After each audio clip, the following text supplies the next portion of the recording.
Genesis 40. Joseph is already in prison for doing the right thing. Let that sink in. He didn't cheat, he didn't lie, he didn't betray anyone. He ran from sin and still ended up in a cell. Some of you are mad at God because you did right and life still went left. That's where Joseph is. But one day, two high-ranking government officials get locked up with him. Pharaoh's personal drink tester and his head baker. These weren't nobodies. These were men who used to walk into the king's office daily. Now, they're sleeping on stone floors. And Joseph gets assigned to take care of them. Notice this. Even in prison, Joseph is still serving. Some of us shut down when life is hard. Joseph showed up anyway. One morning, he notices they look messed up. Not angry, not tough, broken. He says, "Why you look like that?" They say, "We both had dreams nobody can explain." Joseph doesn't say, "Man, I don't know." He doesn't say, that ain't my problem. He says something powerful. Interpretations belong to God. In other words, I don't have the power, but I know the one who does. Some of you keep looking for people for answers when God is the source. So the cupbearer goes first. He says, "I dreamed a vine had 3 branches. It budded, grapes came out, and I squeezed them into Pharaoh's cup and gave it to him." Joseph says, "Here's what it means. In 3 days, Pharaoh is bringing you back. You're getting your job back. You're restored."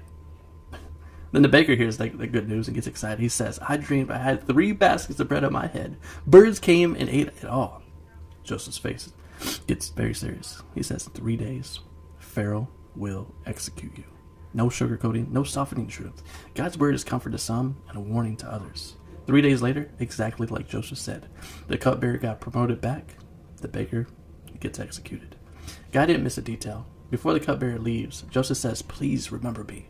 Tell Pharaoh I'm in here for nothing." And the man nods. But when he gets free, he forgets Joseph completely. The man who was helped forgot the helper. The man who was saved forgot the servant. Joseph stays in prison, not because God failed, not because the dream was wrong, not because the gift didn't work, but because God's timing wasn't finished. And this is where most people quit God, because you help others and they pass you up. You prayed for people who left you behind. You stayed faithful and still got stuck. But hear me, delay does not mean denial. God was setting Joseph up for the palace, not just freedom. If Joseph got out that day, he would have been a free man. But when God finally brings him out, he becomes second in command over all of Egypt. Some of your waiting isn't punishment, it's preparation. Some of your silence isn't rejection, it's positioning. God is building something bigger than what you're asking for. Joseph thought he needed out of prison. God said, "No, you need a throne." And some of you are in Genesis 40 right now. You're doing right but still struggling. Helping people who forget you. Praying but not seeing movement. Trusting God while feeling stuck. And God is saying, "I haven't forgotten you. I'm just not finished yet."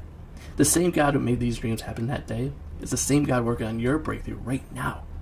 Not late, not early, right on time.